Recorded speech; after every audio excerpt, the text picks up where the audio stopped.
Today, more than ever, women are being taught that when the body is quiet, it means something is wrong. Emptiness, emotional failure, or a lack of connection. But what if the silence means something else entirely? What if it's actually the soul beginning to speak? When a woman, either consciously or unconsciously, steps away from the chase for desire or the trap of shallow affection, something much deeper begins to awaken within her. It's not a void, it's a presence. It isn't about what's missing, but about what's expanding. Carl Jung believed that suppressed energy always finds another path to express itself. When the body is no longer chasing after fleeting pleasure, the soul finally has room to be heard. Have you noticed how many women, after time away from intimacy, describe a surprising inner awakening? Vivid dreams, heightened awareness, stronger intuition? It's not random, it's a sign. Without the stimulation of physical touch, the body turns inward, and in that forgotten space, a woman uncovers aspects of herself she never knew existed, not even to herself, let alone to others. And this shift isn't only about abstaining, it's about transforming. It's about redirecting energy from seeking validation to nurturing the self. In a world obsessed with constant sexual affirmation, a woman who steps back becomes powerful, unreadable, self-possessed, and able to see clearly. She sees through the illusions, the patterns, the roles that love can often trap us in. Jung would describe this as meeting the shadow, the moment a woman stops needing to be chosen and starts choosing for herself. No longer loving to earn love, she learns to love herself so deeply that superficiality naturally fades. Some silence isn't emptiness, it's sacred space. When the body slows down, it may be because the soul is preparing to shine a light that disrupts everything familiar. A woman who exists outside of romantic or sexual relationships isn't hollow. She may be more awakened than ever before. What might seem like absence is actually a fullness of inner awareness. What seems like solitude is a deep unity with something no fleeting passion could ever provide. In this space, the archetype of the wild woman reawakens, the one rooted in ancient knowing, in instinct, in the feminine that stands alone without needing approval. Can you feel that call? It isn't for everyone. It's for those tired of exchanging their truth for hollow connections. It's for those who realize what they long for can't be found in anyone else's arms, but only in a raw and honest encounter with their own soul. And if these words speak to you, you may be closer to that path than you realize. The body's silence isn't weakness, it's a quiet gathering of strength. Because once the soul finds its voice, there's no going back. A woman who has truly heard her soul will never again settle for the dim echo of an ordinary love.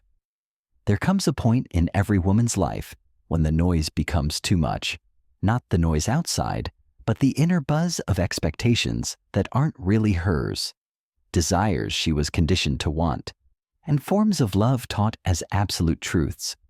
And it's within this quiet but profound exhaustion, often unnoticed by others, that the path back to her true self begins. Carl Jung once said that what we repress within ourselves eventually returns as fate. Perhaps that's why, when a woman's body chooses stillness, it's not a breakdown, but a sign that something deeper is preparing to rise. When she starts withdrawing from the impulses that once drove her, even without understanding why, it means she's beginning to hear a silent call, one that originates not in her body, but in her soul. Without knowing it, this woman begins to feel a nameless yearning. It's not for a lover, a caress, or a passionate moment. It's a longing for herself, for a place she hasn't yet reached, but somehow knows is real. In this context, abstaining isn't punishment, it's an opening. Through it, she steps into what Jung called individuation, the path to becoming whole, where she sheds the roles she once projected onto others and finally starts to recognize herself. The emptiness she feels isn't a void, It's a clearing, making room for something more true to take root. In that space, old memories resurface, not as raw wounds, but as fragments of a greater story.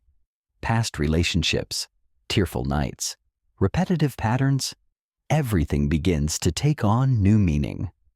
Because the woman who embraces silence isn't running away from life. She's rewriting her story through a new lens. Her inner awareness starts to view emotions as mirrors reflecting pieces of her unconscious that had always been speaking, but were drowned out by the noise of longing. Little by little, she realizes she no longer craves praise or external approval. Her value is no longer tied to how much she's wanted, but to how deeply she can remain present with her own soul in stillness. It's in this state that a quiet, almost mystical power is born, the power of a woman who no longer needs to be chosen. And that's when the world grows uneasy, because it doesn't know how to handle someone who has stopped asking for love. She becomes whole, and therefore threatening to all that is still incomplete. And when this woman sees that her life force isn't gone, only resting, she enters a different level of awareness, one where there's no urgency, no desire to perform, because her body's silence isn't a sentence, it's a language, and only those brave enough to journey inward can understand it. Jung might call this a reunion with the feminine unconscious, a reconnection with ancient symbols buried beneath generations of suppression. And this reunion doesn't come through explanation, but through pure presence. This woman is just beginning to rise. Yet the path is far from easy. A quiet discomfort begins to take hold, an invisible ache from within. As she pulls away from immediate gratification, from habitual contact, from another body beside hers, she also steps back from everything that once gave her a sense of belonging. What comes next is a harsh unease, a sense that the world no longer sees her, as if stepping away from the game of desire has rendered her invisible. Jung would call this the beginning of the shadow encounter. That repressed part of herself that once lived to adapt, sought approval and chased validation, but now refuses to play the old role. In this space, she begins to question herself. Was she wrong to step back? Is she losing her mind? Wasting time, youth, opportunities? Society tells her she's on borrowed time, that she should be out there, achieving, being wanted, meeting expectations. And now she no longer fits into any of those boxes. She's no longer a partner, a lover, an object of admiration. She is simply herself. And that truth stings more deeply than rejection ever could. What once felt empowering now starts to feel like punishment. But it's not punishment. It's initiation. A symbolic journey reserved for souls strong enough to endure it. Old habits resurface. Temptations appear. Familiar doors reopen. Everything tries to lure her back into comfort. It's as if the world is testing her resolve. And the hardest part? No one around her truly understands. Friends urge her to be more social. Family wonders why she's pulling away. But it's not isolation. It's descent, a deep inner journey. Most people aren't prepared to watch someone dive into their depths while they remain safely at the surface. Jung saw this as an essential part of individuation, the moment when the ego starts to panic, losing its grip, and the soul begins to quietly take over. It's in this silent internal panic that many give up. They go back to old routines, settle for lukewarm love, telling themselves that any connection is better than being alone. But the woman who stays, who weathers the doubts, the solitude, the tears, is being reshaped by something larger than herself. She's being called to break the cycle, and breaking cycles doesn't require force, it requires awareness. The tension she feels is not a sign she's lost, it's a sign she's evolving. Just like the cocoon tightens before the butterfly emerges, this pressure signals a birth. A new self is forming in the darkness of stillness. Deep within, she senses it, even if she can't fully describe it. even if she fears she's too isolated, too misunderstood, too submerged in her inner world. There is a quiet voice, not loud, but persistent, a presence not seen, but deeply felt. That presence is the symbol of the feminine archetype, the anima, which Jung described as the bridge between conscious awareness and the unknown. It is with this presence that she begins to communicate, and the deeper this inner dialogue grows, the more she realizes her body isn't paused. It's performing a sacred ritual, a forgotten rite of passage in today's world, but one her soul has always known how to follow. And then, almost imperceptibly, something shifts. A new kind of clarity begins to unfold. What used to feel like inner chaos now evolves into meaningful questions. Why have I always needed to be wanted to feel real? Why does being alone feel like a wound? What part of me still survives on the gaze of others to feel alive? Because the woman in silence is not giving up on life. She's learning to tell her story from an entirely different place. Her inner self begins to observe emotions not just as feelings, but as reflections, symbols of a deeper unconscious that had always spoken to her, though the constant noise of longing had drowned it out. Gradually, she realizes she no longer seeks applause or outside affirmation. Her worth no longer hinges on how much her body is desired, but on how fully she can hold space for her soul in stillness. At this moment, something almost sacred begins to stir, a quiet, potent force, the strength of a woman who no longer needs to be chosen. And that's when the world grows uneasy, because it doesn't know how to respond to someone who has stopped begging for affection. She becomes whole, and that wholeness is threatening to all that remains fragmented. As she awakens to the truth that her vital energy hasn't vanished, but only gone inward, she steps into a new realm of awareness. In this space, there's no pressure to rush, no need to perform. The body's silence isn't punishment, it's a language, and that language can only be heard by the one brave enough to descend into her own depths. Jung would describe this as a reconnection with the feminine unconscious, a returning to ancient truths buried beneath centuries of suppression. And this return doesn't happen through words, but through presence alone. This woman is just beginning to come forth.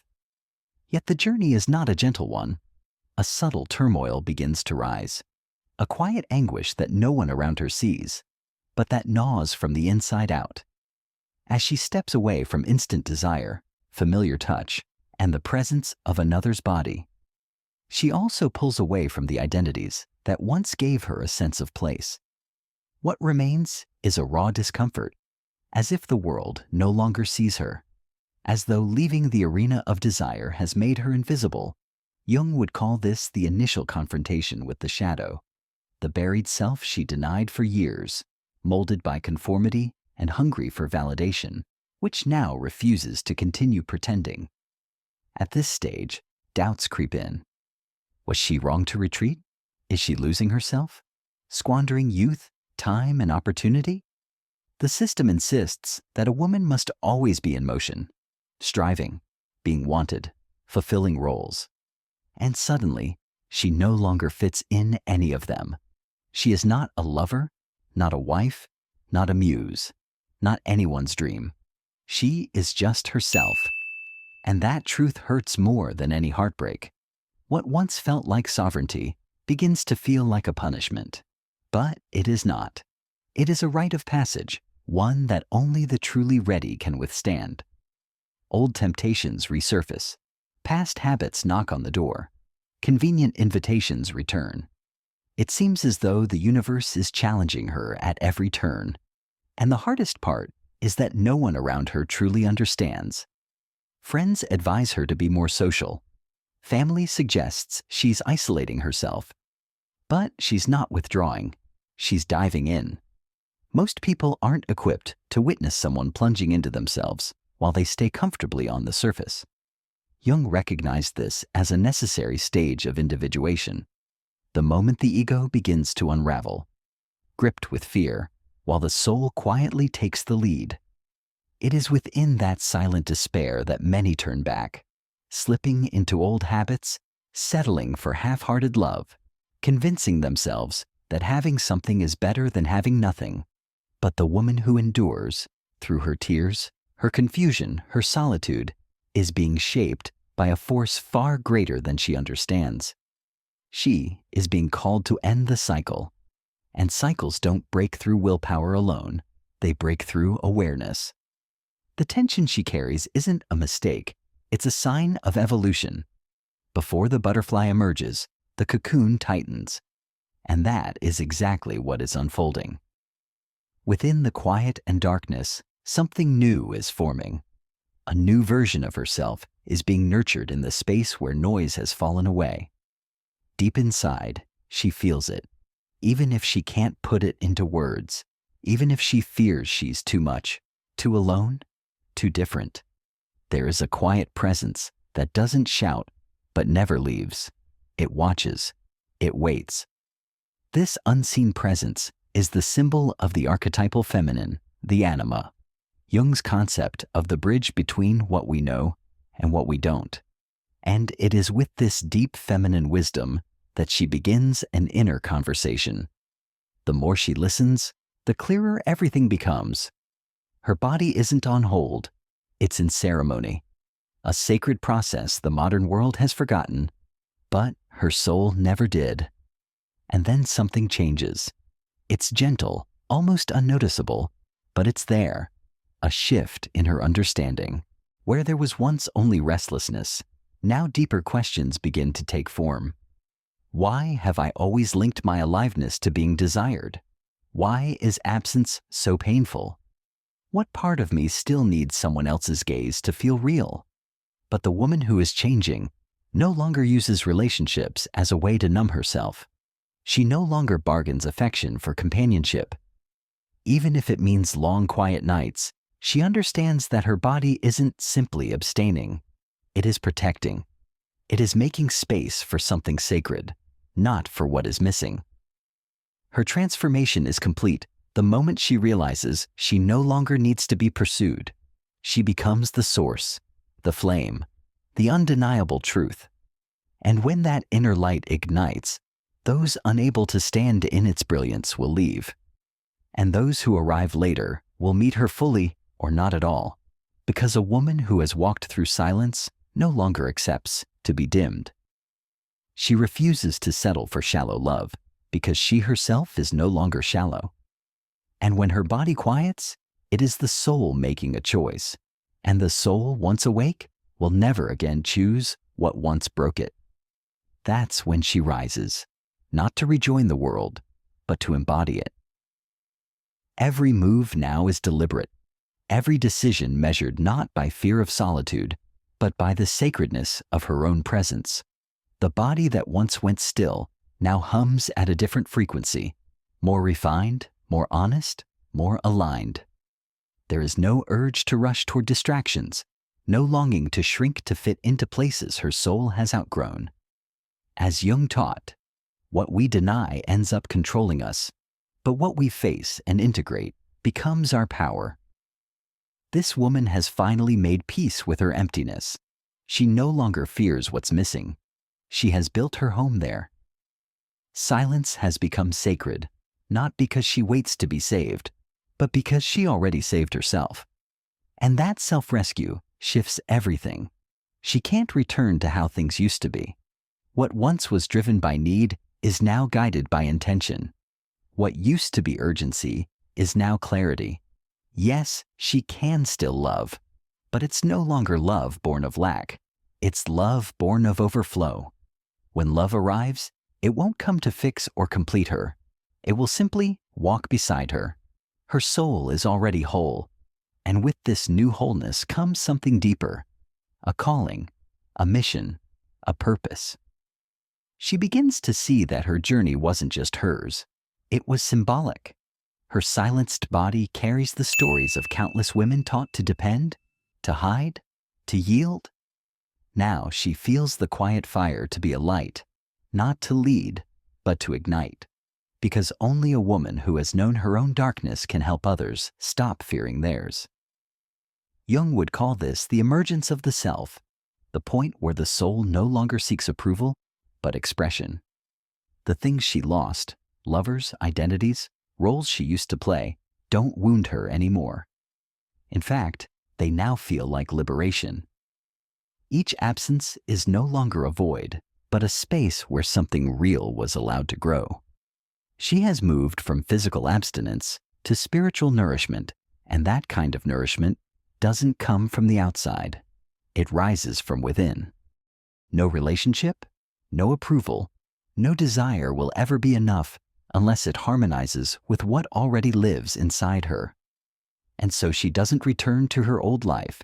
She steps into something new, into a space where her presence alone holds power, where her voice has resonance, where even her silence is holy. And when her body desires again, it will not be out of emotional need. It will be sacred, chosen, deliberate. When love comes, it will not meet a woman aching to be filled. It will meet a woman already full. Until then, she remains still, not abstinent, but watchful, in vigil, because now she knows it is not the body that speaks anymore. It is the soul. And when the soul begins to speak, silence burns like fire. Some silences feel cold from the outside, but inside they hold glowing embers. Some absences seem like emptiness, but they are fertile ground for becoming. There are women who, when they step back from the world, don't fade. They ignite on another plane. When the body quiets, it does not die. It becomes a sanctuary, a sacred place where the soul finally has the courage to speak. What once felt like lack now reveals itself as divine fullness. A new identity forms in that quiet, one that is clearer, rarer, whole. Nothing she has lived through is lost. Everything has been transformed. Desire, once a craving, becomes a conscious offering. Pain, once sharp, becomes wisdom wrapped in scars. The woman who crosses abstinence with awareness is not turning her back on love. She is discovering how to love without losing herself. She no longer loves from emptiness, but from fullness. And in that sacred fullness, she becomes untouchable. Not because no one can reach her, but because no one can control her anymore. Do you feel the echo of this path in yourself? That vague longing, that strange discomfort of no longer fitting where you once felt at ease? The impulse to pull away, even without a clear reason? That isn't weakness. That is the beginning of the call. Maybe this video didn't find you by chance. Maybe it's a reflection of something that has been quietly stirring inside you, something nameless until now. And now that it's been named, something within you has shifted. If this journey has touched a forgotten part of your being, give yourself permission to keep going. Don't smother the spark that's been lit. Share this with someone else whose body has also grown silent, who feels something changing, but doesn't yet understand why. Leave a comment and tell us how it spoke to you. And if you feel called to keep walking with us in this same depth and truth, subscribe. Here, every word is a seed. Every silence is sacred ground. Every video, a ritual. Because in the end, what truly matters is this: a woman who has learned to hear what her soul whispers when the world grows too loud. And that whisper says, "You are not alone. You are awakening.